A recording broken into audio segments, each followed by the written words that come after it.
৩৩ বছর পর কাল জাকসু নির্বাচন। ভোট উৎসবের অপেক্ষায় শিক্ষার্থীরা প্রস্তুত সব কেন্দ্র। নিরাপত্তায় মাঠে থাকবে র্যাব, পুলিশ। রাকসুর প্রার্থী তালিকা প্রকাশ আজ। সংসদীয় আসন পুনর্বিন্যাসের প্রতিবাদে ফরিদপুরে আজও সড়ক অবরোধ করে বিক্ষোভ। ঢাকা, খুলনা, বরিশাল মহাসড়কে যান চলাচল বন্ধ। বাগেরহাটে 48 ঘন্টার হরতাল।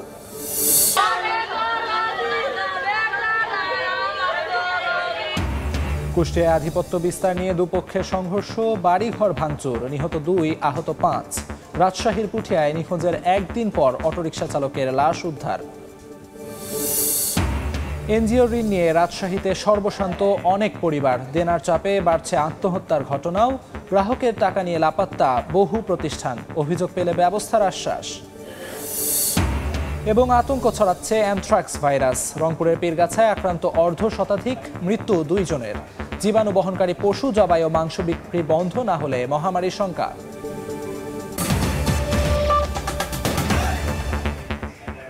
বাংলা সময়ের সঙ্গে আছি আমি আমিরুল ইসলাম আলী। শুরুতেই ছাত্র সংসদ নির্বাচনের খবর।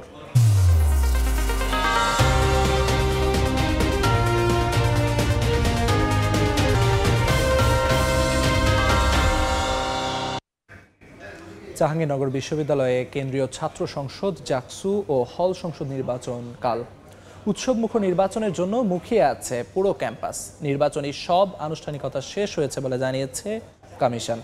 এদিকে রাকসু, হল সংসদ ও সিনেটে ছাত্র প্রতিনিধি নির্বাচনে মনোনয়ন যাচাই শেষে প্রাথমিক প্রার্থী তালিকা প্রকাশের কথা থাকলেও এখনও প্রকাশ করেনি কমিশন। দীর্ঘ ৩৩ বছর পর বৃহস্পতিবার হতে যাচ্ছে জাহাঙ্গীরনগর বিশ্ববিদ্যালয় কেন্দ্রীয় ছাত্র সংসদ, জাকসু ও হল সংসদ নির্বাচন। জাঁকজমকপূর্ণ নির্বাচনের জন্য মুখিয়ে আছে পুরো ক্যাম্পাস। সকাল 9টায় শুরু হয়ে বিরতিহীনভাবে ভোট গ্রহণ চলবে বিকেল 5টা পর্যন্ত। মোট বুথ থাকবে 224টি। নিরাপত্তার স্বার্থে বুথগুলোর পাশেই বসানো হয়েছে অতিরিক্ত সিসিটিভি ক্যামেরা। জাকসু কেন্দ্রীয় সংসদ ও হল সংসদ নির্বাচনে প্রতিটি পদের বিপরীতে ভোট দেবেন প্রায় 12,000 শিক্ষার্থী। আইনশৃঙ্খলা পরিস্থিতি নিয়ন্ত্রণে রাখতে ক্যাম্পাসে নিজস্ব নিরাপত্তা বাহিনী সহ 1200 পুলিশ, 2 জন নির্বাহী ম্যাজিস্ট্রেট থাকবে এবং সকাল 6টা থেকে ক্যাম্পাসে বিজিবি ও আনসার মোতায়েন থাকবে। আর স্ট্রাইকিং ফোর্স হিসেবে ক্যাম্পাসের বাইরে অবস্থান করবে সেনাবাহিনী। এমনকি প্রাক্তন শিক্ষার্থী ও বহিরাগতদের প্রবেশে দেওয়া হয়েছে নিষেধাজ্ঞা। স্টুডেন্টদের জন্য কথা বলবে, ন্যায়ের জন্য কথা বলবে। আমরা আসলে এমন কাউকেই নির্বাচিত করব। কালকে নির্বাচনটা যাতে সুষ্ঠু এবং সুন্দরভাবে হয় সেই আশাই করি এবং সবার জন্য শুভকামনা থাকবে। প্রত্যেক ভোটার এবং আমাদের যারা প্রার্থী আছেন সকলে একটা পারস্পরিক সৌহার্দ্যপূর্ণ পরিবেশে এই নির্বাচনটি আমরা আশা করছি সম্পন্ন করব। রাজশাহী বিশ্ববিদ্যালয় কেন্দ্রীয় ছাত্র সংসদ, রাকসু, হল সংসদ ও সিনেট ছাত্র প্রতিনিধি নির্বাচনের মনোনয়ন যাচাই বাছাই শেষে প্রার্থীদের প্রাথমিক তালিকা বুধবার প্রকাশ করার কথা থাকলেও নোটিশ বোর্ড এবং ওয়েবসাইটে তালিকা না দেখে ক্ষুব্ধ হন শিক্ষার্থীরা। তবে কমিশন বলছে রাত 12টার মধ্যে যে কোনো সময় তালিকা প্রকাশ করা হবে। আমরা বলেছি 10 তারিখে প্রাথমিক তালিকা প্রকাশ করব, সেটা রাত 12টার আগ পর্যন্ত। তো যে কোনো সময় আমরা এটা প্রকাশ করতে পারি। ব্যালট নম্বর বরাদ্দে পূর্ণাঙ্গ ঘোষিত প্যানেলকে অগ্রাধিকার দেয়ায় স্বতন্ত্র প্রার্থীরা বৈষম্যের শিকার হচ্ছেন, এমন অভিযোগ তুলেছেন শেরেবাংলা হল সংসদের ভিপি প্রার্থী কাউসার হাসান। বৃহস্পতিবার প্রকাশিত প্রার্থীদের তালিকায় আপত্তি গ্রহণ ও নিষ্পত্তি, 13 সেপ্টেম্বর মনোনয়নপত্র প্রত্যাহার এবং 14 সেপ্টেম্বর চূড়ান্ত প্রার্থী তালিকা প্রকাশ করে নির্বাচনী প্রচারণা শুরু হবে। আমরা আহ্বান জানাবো। এদিকে সকালে চট্টগ্রাম বিশ্ববিদ্যালয়ে আসন্ন চাকসু নির্বাচন ও সার্বিক পরিস্থিতি নিয়ে জরুরি সংবাদ সম্মেলন করে বাংলাদেশ ইসলামী ছাত্র শিবির চট্টগ্রাম বিশ্ববিদ্যালয় শাখা। সম্মেলনে শিবির নেতারা অভিযোগ করেন 30 ও 31 আগস্ট সন্ত্রাসী হামলায় বহু শিক্ষার্থী আহত হলেও দোষীদের বিরুদ্ধে কোনো ব্যবস্থা নেয়নি প্রশাসন। খাদিজা স্বপ্না, সময় সংবাদ। এই মুহূর্তে জাহাঙ্গীরনগর বিশ্ববিদ্যালয়ে আছেন সহকর্মী হাসান ওয়ালি এবং রাজশাহী বিশ্ববিদ্যালয়ে আছেন মওদুদ রানা। প্রথমেই যাচ্ছি ওয়ালির কাছে।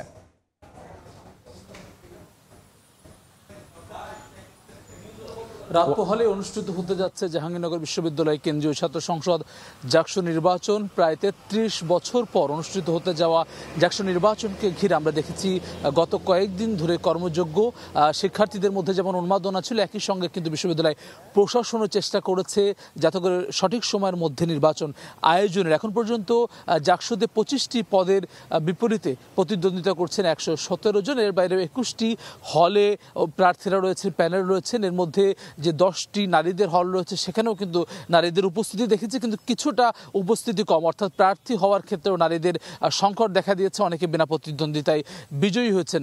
আগামীকাল সকাল 9টা থেকে বিকেল 5টা পর্যন্ত ভোটাধিকার গ্রহণ করবে বিশ্ববিদ্যালয় প্রশাসন, যেখানে প্রায় 12,000 শিক্ষার্থী তাদের ভোটাধিকার প্রয়োগ করবেন। এর মধ্য দিয়ে তাদের প্রতিনিধি তারা নির্বাচিত করবেন। জাকসু ঘিরেও কিন্তু দীর্ঘদিন শিক্ষার্থীদের পক্ষ থেকে দাবি ছিল যাতে করে দ্রুত সময়ের মধ্যে জাকসু নির্বাচন অনুষ্ঠিত হয়। ঢাকা বিশ্ববিদ্যালয় কেন্দ্রীয় ছাত্র সংসদ ডাকসু নির্বাচন আয়োজনের ঠিক 2 দিন পরে জাকসু নির্বাচনটি অনুষ্ঠিত হতে যাচ্ছে। বিশ্ববিদ্যালয় প্রশাসন জানিয়েছে কোনো ধরনের গোলযোগের সংখ্যা তাদের কাছে নেই। সকল ছাত্র সংগঠন, সকল শিক্ষার্থী যারা প্রতিদ্বন্দ্বিতা করছেন তারা সহযোগিতা করছেন, সে কথা কিন্তু আমরা জেনেছি। এখন পর্যন্ত 8টি প্যানেল আসলে প্যানেল দিয়েছে, তার মধ্যে 4টি পূর্ণাঙ্গ এবং 4টি আংশিক প্যানেল। এর মধ্যে জাতীয়তাবাদী ছাত্র দল প্যানেল ঘোষণা করেছে, ইসলামী ছাত্র শিবির সমর্থিত প্যানেল রয়েছে, গণতান্ত্রিক ছাত্র সংসদ বাকশাসের সমর্থিত প্যানেল রয়েছে, একই সঙ্গে ছাত্র ইউনিয়ন সহ অন্যান্য প্রগতিশীল ছাত্র সংগঠনগুলোর একটি মোর্চা রয়েছে।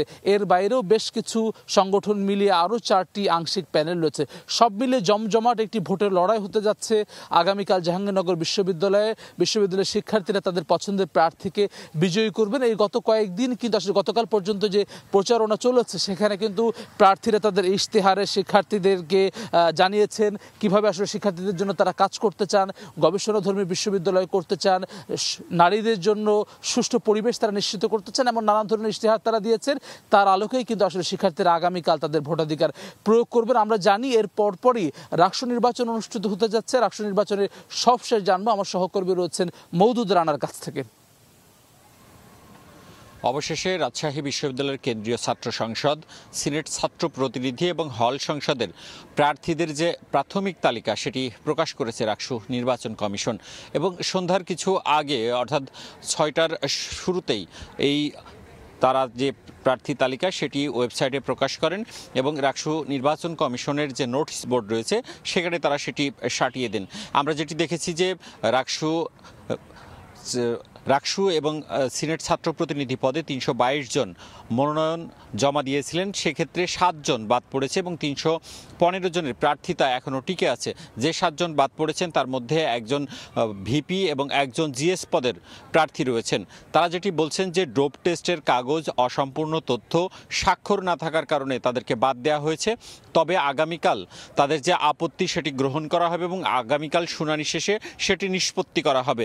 রাকসু নির্বাচন কমিশন বলছে যে হলে এখন পর্যন্ত কতজন বাদ পড়েছে সেটির তথ্য তাদের কাছে নেই। হল থেকে সকল 17টি যে হল রয়েছে সেই 17টি হল থেকে তথ্য সংগ্রহের পর তারা সেটি প্রকাশ করবেন। এবং আপনাকে জানিয়ে রাখি যে হল সংসদে 603 জন মনোনয়নপত্র জমা দিয়েছিলেন এবং 17টি হলের যে প্রার্থীরা রয়েছেন তাদের যাচাই বাছাই গত 2 দিন ধরে হয়েছে এবং সেটি আজকে রাতে তারা প্রকাশ করবেন। এবং এই আজকে যে প্রাথমিক প্রার্থী তালিকা প্রকাশ করা হয়েছে এই তালিকার পর কোনো প্রার্থী প্রচারণা শুরু করতে পারবে না। 14 তারিখে যে চূড়ান্ত তালিকা রাকসু নির্বাচন কমিশন প্রকাশ করবেন এবং তারপর থেকে প্রচারণা শুরু হবে। রাকসু নির্বাচন কমিশন বলছে যে আগামীকাল তারা যে আপত্তিটি নেবেন সেটি হল সংসদ, সিনেট, ছাত্র প্রতিনিধি এবং রাকসু, তারা 3 যে নির্বাচন সেই 3 নির্বাচনে যারা প্রার্থী হয়েছেন তাদের কাছে আপত্তি নেবেন এবং আগামীকাল সেটি শুনানি করবেন এবং তারা সেটি নিষ্পত্তি করবেন। আপনাকে জানিয়ে রাখি যে এখন পর্যন্ত নির্বাচনী যে সরগরম সেটি শুরু হয়েছে, প্রার্থীরা তাদের নির্বাচনী প্রস্তুতি নিচ্ছেন এবং একই সাথে তারা যেটি বলছেন যে রাকসু নির্বাচন কমিশন এর আগেও তফসিল পরিবর্তন করেছে, তারা যে তফসিল সেটি পুনর্বিন্যাস করেছে এবং আজকে সারা দিনভর অপেক্ষার পর সন্ধ্যার পর তারা তালিকা প্রকাশ করেছে এবং হলের যে তালিকা সেটিও সম্পূর্ণ প্রকাশ করতে পারেনি। তারা বলছেন যে এই কার্যক্রম যেন দ্রুত হয়। এই ছিল রাজশাহী বিশ্ববিদ্যালয় থেকে আমার কাছে সর্বশেষ। রাজশাহী বিশ্ববিদ্যালয় থেকে সহকর্মী মওদুদ রানা এবং এর আগে জাহাঙ্গীরনগর বিশ্ববিদ্যালয় থেকে সহকর্মী হাসান ওয়ালি জানাচ্ছিলেন সবশেষ খবর। ফরিদপুর 4 আসনের সীমানা পুনর্বিন্যাসের প্রতিবাদে সড়ক অবরোধ করে বিক্ষোভ করেছেন স্থানীয়রা। এদিকে বাগেরহাটে 4টি আসনই পুনর্বহালের দাবিতে পালিত হচ্ছে 48 ঘন্টার হরতাল। এতে যানবাহন আটকা পড়ে দুর্ভোগে পড়েন যাত্রী ও চালকেরা।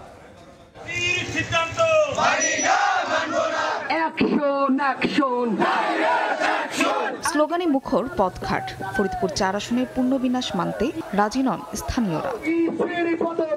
বুধবার সকালে ফরিদপুরে ভাঙ্গার মাধবপুর স্ট্যান্ড এলাকায় জড়ো হন বিক্ষুব্ধরা। গাছের গুঁড়ি ফেলে ঢাকা বরিশাল মহাসড়ক অবরোধ করেন তারা। ঢাকা খুলনা মহাসড়কও অবরোধ করেন বিক্ষোভকারীরা। তাদের দাবি, ফরিদপুর 4 থেকে আলগী ও হামিদ্দি ইউনিয়নকে 2 আসনে অন্তর্ভুক্তি মানবেন না। আমাদের ভাঙ্গা থানা থেকে 2টি ইউনিয়ন কেটে নিয়ে গেছে, আমরা এটা কোনোদিন হতে দেব না। আমরা দাবি না আদায় হওয়ার পর্যন্ত আমরা অবরোধ ছাড়বো না। পরিস্থিতি বিবেচনায় উপজেলা নির্বাহী কর্মকর্তার কার্যালয় সহ বিভিন্ন সরকারি স্থাপনার সামনে জোরদার করা হয়েছে নিরাপত্তা ব্যবস্থা।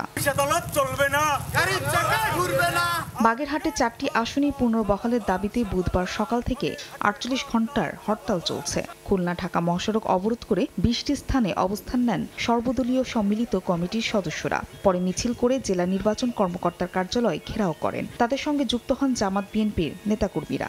এই ইসির সিদ্ধান্ত মানি না, মানবো না। কোন ষড়যন্ত্রের, কোন কালো সার ইশারায় 4 থেকে কমিয়ে 3টে করছে আমরা জানি না। হরতালে বন্ধ হয়ে যায় যান চলাচল। দুর্ভোগ পোহাতে হয় যাত্রী ও চালকদের। ফাহরিয়া ফারজানা, সময় সংবাদ। কুষ্টিয়ায় আধিপত্য বিস্তার নিয়ে দুপক্ষের সংঘর্ষে 2 জন নিহত হয়েছেন। এ ঘটনায় আহত হয়েছেন অন্তত 5 জন।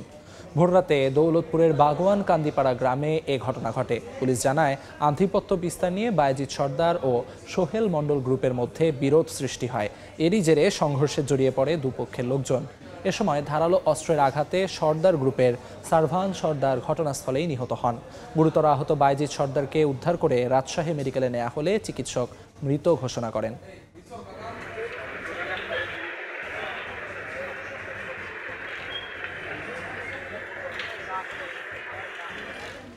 রাজশাহীতে নিখোঁজের একদিন পর অটোরিকশা চালকের লাশ উদ্ধার করা হয়েছে।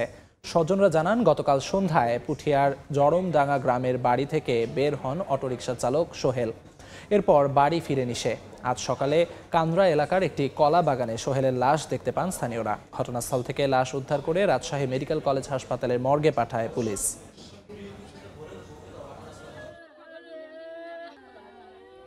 ঘটনাস্থলে গিয়ে আমরা তার কলা বাগানে তার মৃতদেহ আছে দেখতে পেয়ে আমরা লাশকে পাঠাই রাজশাহীতে পোস্টমর্টম করার জন্য মর্গে প্রেরণ করা হয় এবং এটা তদন্ত চলছে এবং তদন্ত শেষে এটা আমরা বিস্তারিত বলতে পারবো। এনজিও ঋণের টাকা পরিশোধ করতে না পেরে গেল 3 মাসে রাজশাহী, চাঁপাইনবাবগঞ্জ ও নাটোরে আত্মহত্যা করেছেন 10 জন। মানবাধিকার কর্মীরা বলছেন, চড়া সুদ ও এনজিও কর্মীদের চাপের কারণে কিস্তির টাকা পরিশোধ করতে না পেরে অনেকে ঘর ছাড়া ও আত্মহত্যার পথ বেছে নিচ্ছেন। এছাড়া অনেক নিবন্ধিত ও অনিবন্ধিত এনজিও রাতারাতি গ্রাহকদের কোটি কোটি টাকা নিয়ে লাপাত্তা। তবে অনিবন্ধিত এনজিও এর সংখ্যা কোনো সঠিক তথ্য নেই সমাজসেবা অধিদপ্তর ও জেলা প্রশাসকের কাছে। হাবিবুর রহমান পাপ্পুর তোলা ছবিতে বিস্তারিত সাইফুর রহমান রকির প্রতিবেদনে।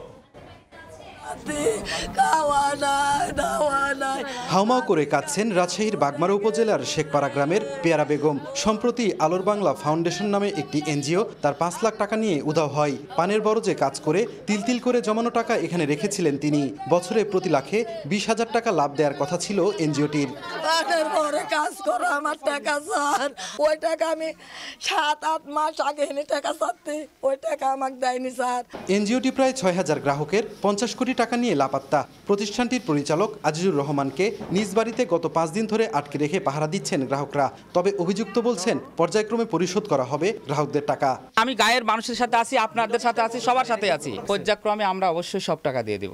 জেলার 9টি উপজেলায় ব্যাঙের ছাতার মতো গড়ে উঠেছে নিবন্ধিত ও অনিবন্ধিত এনজিও। তাদের কাছ থেকে চড়া সুদে ঋণ নিয়ে সর্বশান্ত হয়ে ঘরবাড়ি ছেড়ে পালিয়ে বেড়াচ্ছেন অনেকেই। টাকা পরিশোধ করতে না পেরে তো তার আত্মহত্যা করতেছে। গ্রাহকের টাকা সব লেপালা চলে যায়। উনি আমাকে ভয় দেখায় যে তোমার চেক স্ট্যাম্প আছে, তুমি যদি আমাকে 70,000 টাকা না দাও তাহলে তোমার উপর মামলা করবো। শুধু ফিনান্সিয়াল সাপোর্টটা দেওয়া হচ্ছে, কিন্তু টেকনিক্যাল সাপোর্টটা দেওয়া হচ্ছে না, যাতে করে সে টাকাটা সুন্দরভাবে ব্যবহার করে করতে পারে, ফিডব্যাক শোধ দিতে পারে।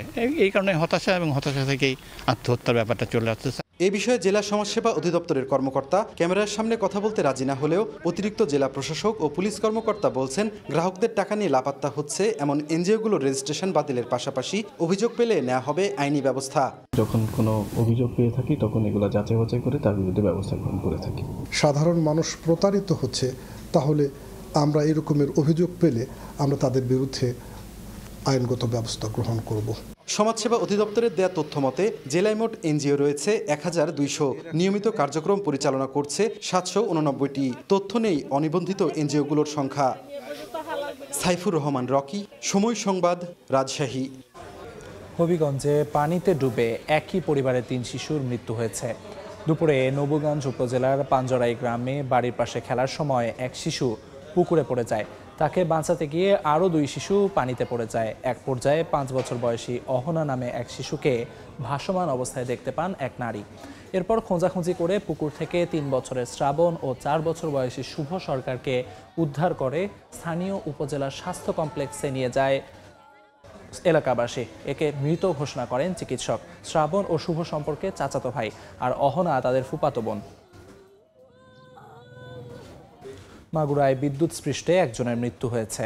সকালে সদর উপজেলার বড়ই গ্রামে নিজ বাড়িতে মাটির কাজ করছিল মনোজিৎ পাল। এ সময় ফ্যান চালু করতে মাল্টিপ্লাগের সুইচ দিতে গেলে বিদ্যুতায়িত হন তিনি। তাৎক্ষণিকভাবে তাকে উদ্ধার করে সদর হাসপাতালে নিলে মৃত ঘোষণা করেন চিকিৎসক। বৈষম্যমুক্ত কর্মপরিবেশ সহ 8 দফা দাবিতে মানববন্ধন করেছেন চট্টগ্রাম বন্দরের শ্রমিকরা। সকালে চট্টগ্রাম বন্দর বার্থ ও টার্মিনাল অপারেটর শ্রমিক ঐক্য পরিষদের ব্যানারে বন্দর ভবনের সামনে মানববন্ধন করেন তারা।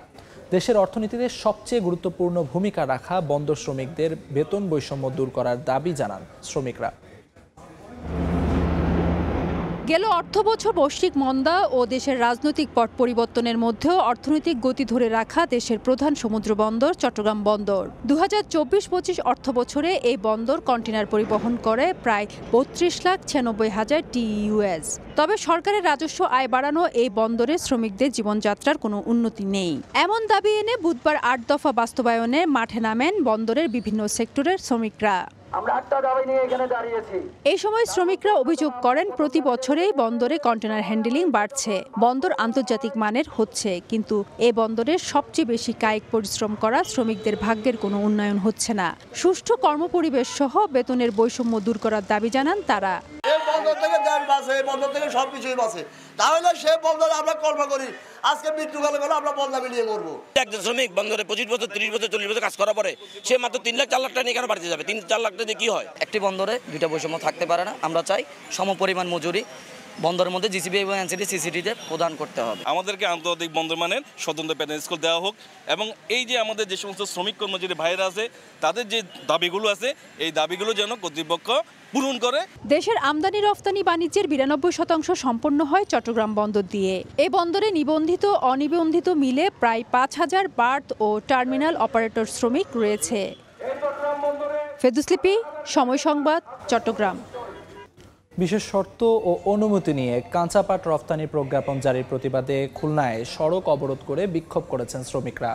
সকালে খুলনা যশোর সড়ক অবরোধ করেন তারা। এ সময় যান চলাচল বন্ধ হওয়ায় দুর্ভোগে পড়েন মানুষ। শ্রমিকরা অভিযোগ করেন, শর্তের নামে কাঁচা পাট রফতানি নিয়ে ষড়যন্ত্র চলছে। এজন্য 25টি রফতানিকারক প্রতিষ্ঠান থেকে পাট রফতানি বন্ধ হওয়ার আশঙ্কা করছেন তারা। তাই কাঁচা পাটকে শর্তযুক্ত পণ্যের তালিকা থেকে বাদ দেওয়ার দাবি শ্রমিকদের। রংপুরের পীরগাছায় অ্যানথ্রাক্সে আক্রান্ত হয়ে অন্তত অর্ধশতাধিক মানুষ। এরই মধ্যে এই রোগের উপসর্গ নিয়ে মারা গেছেন 2 জন। বিষয়টি নিশ্চিত করেছেন জেলা প্রাণী সম্পদ কর্মকর্তা। যদিও এ ব্যাপারে এখন পর্যন্ত কার্যকরী পদক্ষেপ নেই স্বাস্থ্য বিভাগের। তারিকুল ইসলামের ছবিতে আব্দুর রশিদ জীবনের রিপোর্ট। অ্যানথ্রাক্স আক্রান্ত গরু জবাইয়ের পর মাংস কাটতে গিয়ে এই রোগে আক্রান্ত হয়ে আগস্ট মাসে মারা যান রংপুরের পীরগাছা সদরের মাইটাল এলাকার কৃষক আব্দুর রাজ্জাক। একই উপজেলার আনন্দী ধনিরাম গ্রামের গৃহিণী কমলা বেগমও অসুস্থ গরুর মাংস রান্না করতে গিয়ে অ্যানথ্রাক্সে আক্রান্ত হয়ে মারা যান গত 6 সেপ্টেম্বর। এখনও এই রোগে ভুগছেন তার পরিবারের আরও 3 সদস্য। গত 2 মাস ধরে পুরো এলাকায় ছড়িয়ে পড়েছে এই ভয়াবহ অ্যানথ্রাক্স। গরু কাটতে যা এই জায়গাতে একটু সামান্য একটু কাটা গেছিল। এর রক্তের সাথে অ্যাডজাস্ট হয়, সেই নখটা ধীরে ধীরে ফুলে যায়, ফুলে যাওয়ার পর 1 সপ্তাহের মধ্যে সে মারা যায়। আমরা মনে করছি জব করলে খাইলে কিছু হবে না, আমার রোগ অত বুঝি নেই আগে। তো ছোট একটা ফুটকিনের মতো উঠলো ঠ্যাঙে পায়ে, উঠিয়ে ওইটাই আর কি বেশি শৃঙ্খলা হয়ে গেল বেশি। ঘাগুলা মানে এরকম ফুসকার মতো হয়েছে, রোগ ভালো না, এটা ভাইরাস, তোমরা রংপুর নিয়ে যাও। পরের দিন আমরা রংপুর নিয়ে গেছি, সেদিনে শেষ। প্রাণী সম্পদ কর্মকর্তা বলছেন, আক্রান্ত পশুর নমুনা পরীক্ষায় অ্যানথ্রাক্স নিশ্চিত হয়েছে। আক্রান্ত গবাদি পশুর চিকিৎসায় নেওয়া হয়েছে সব ধরনের ব্যবস্থা। আর সিভিল সার্জন জানান, বিষয়টি নিয়ে IEDCR-কে জানানো হয়েছে। পুরাদমে কাজ চলছে এবং এ পর্যন্ত আমাদের প্রায় 20,000-এর উপরে ভ্যাকসিন করা হয়েছে শুধু পীরগাছা, এবং অন্যান্য জায়গায় 3টি উপজেলা, সেখানে 12,000 মতো ভ্যাকসিন করা হয়েছে। IEDCR তাদেরকেই ইয়ে করছে, হ্যাঁ ফোনেও কথা হয়েছে তাদের সাথে। ওই যে বললাম স্যাম্পল চাই তারা, কিন্তু এটা আসলে নিয়ম, তারাই আসবে এসে কালেকশন করে নিয়ে যাবে। প্রশাসনের পক্ষ থেকে আক্রান্ত পশু জবাই ও মাংস বিক্রি বন্ধ করা না গেলে এই রোগ মহামারীতে রূপ নিতে পারে, আশঙ্কা স্থানীয়দের। আব্দুর রশিদ জীবন, সময় সংবাদ, রংপুর। নাটোরে আমন মৌসুমের শুরুতেই খুচরা পর্যায়ে সারের কৃত্রিম সংকট দেখা দিয়েছে। কেজিতে 2 থেকে 3 টাকা বেশি দামে কিনতে হচ্ছে বলে অভিযোগ কৃষকদের। খুচরা বিক্রেতারা ডিলারদের দায়ী করলেও তা মানতে নারাজ ডিলাররা, বরং সরকার নির্ধারিত দামের কমে বিক্রির দাবি তাদের। আল মামুনের পাঠানো তথ্য, রোকনুজ্জামানের ছবিতে রিপোর্ট। নাটোরে অধিকাংশ আবাদি জমিতে আমন ধানের চারা রোপণ শেষে পরিচর্যায় ব্যস্ত কৃষক। তবে আমন মৌসুমের শুরুতেই খুচরা পর্যায়ে সারের কৃত্রিম সংকট দেখিয়ে কেজি প্রতি 2 থেকে 3 টাকা বেশি দামে সব ধরনের সার বিক্রি হচ্ছে, অভিযোগ কৃষকের। এতে উৎপাদন খরচ বাড়ছে তাদের। দিন দিন যদি বৃদ্ধি হয় সার ওষুধের দাম, তাহলে আমরা কৃষকেরা তো বাঁচবো না। ধান লাগে, আমরা মনে করেন যে এখন সার দিতে পারতেছি না, টাকার লাগে। ডিলারের দাম বাড়াচ্ছে না আপনার সরকারি দাম বাড়াচ্ছে না কার দাম বাড়াচ্ছে, এটা দেখুক তদন্ত লিয়ে। খুচরা দোকানদারদের দাবি, সরকারি অনুমোদনপ্রাপ্ত BCIC ও BADC সার সংকট দেখিয়ে দাম বৃদ্ধি করছে। আর সরকারি অনুমোদনপ্রাপ্ত ডিলারদের দাবি, সরকার নির্ধারিত দামের চেয়ে কম দামে তারা সার বিক্রি করছেন। BCIC বা BADC ডিলাররা আমাদেরকে বলে যে সারের যা চাহিদা তার তুলনায় বরাদ্দ অনেক কম, আর এই বরাদ্দ কমের কারণে দামটা একটু ওনারা কিছু কিছু সার, যেমন TSP-টার দাম বেশি। ইউরিয়া সার এখানে বিক্রি হচ্ছে গভর্নমেন্টের রেট 1350 টাকা, আমরা সেখানে বিক্রি করছি 1330 টাকাতে 20 টাকা। স্থানীয় কৃষি বিভাগ বলছে, আমন মৌসুমে জুলাই থেকে সেপ্টেম্বর পর্যন্ত প্রায় 26,000 মেট্রিক টন সার বরাদ্দ দেয়া হয়েছে। জেলায় সারের সংকট নেই, আর অভিযোগ পেলে প্রয়োজনীয় ব্যবস্থা নেওয়ার আশ্বাস জেলা প্রশাসকের। আশা করছি যে আমাদের যে সারের মজুদ এবং যে বরাদ্দ আছে, এতে আমাদের নাটোর জেলার রোপা আমন চাষে কোনো সমস্যা হবে না। এ বিষয়ে আমি উপপরিচালক কৃষি কর্মকর্তাকে এ বিষয়ে ব্যবস্থা নেওয়ার জন্য আমি বলবো। চলতি মৌসুমে নাটোরে 76,885 হেক্টর জমিতে আমন ধান আবাদের লক্ষ্যমাত্রা নির্ধারণ করেছে স্থানীয় কৃষি বিভাগ। সময় সংবাদ, নাটোর। গণমাধ্যম সংস্কার কমিশনে আদিবাসী শব্দ ব্যবহার করার প্রতিবাদে রাঙামাটিতে মানববন্ধন করা হয়েছে। সকালে সচেতন ছাত্র জনতার ব্যানারে শহরের পৌরসভা চত্বরে মানববন্ধন করা হয়। এ সময় বক্তারা অভিযোগ করেন, সংবিধানে আদিবাসী শব্দ ব্যবহারে নিষেধাজ্ঞা থাকলেও এ শব্দ ব্যবহারের মাধ্যমে পার্বত্য চট্টগ্রামকে বাংলাদেশ থেকে বিচ্ছিন্ন করার পাঁয়তারা চলছে। কমিশনের প্রতিবেদন থেকে অনতিবিলম্বে আদিবাসী শব্দ প্রত্যাহার করার আহ্বান জানান তারা।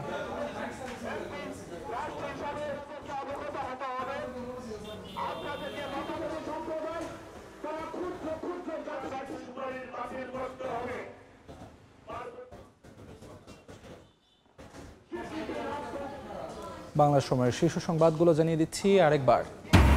33 বছর পর কাল জাকসু নির্বাচন, ভোট উৎসবের অপেক্ষায় শিক্ষার্থীরা, প্রস্তুত সব কেন্দ্র, নিরাপত্তায় মাঠে থাকবে র্যাব, পুলিশ।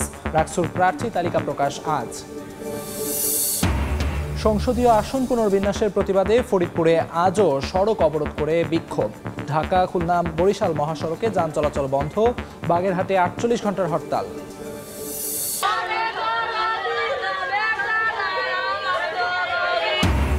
কুষ্টিয়ায় আধিপত্য বিস্তার নিয়ে দুপক্ষের সংঘর্ষ, বাড়িঘর ভাঙচুর, নিহত 2, আহত 5। রাজশাহীর পুঠিয়ায় নিখোঁজের একদিন পর অটোরিকশা চালকের লাশ উদ্ধার। এই ছিল বাংলার সময়, সঙ্গে থাকুন সময়।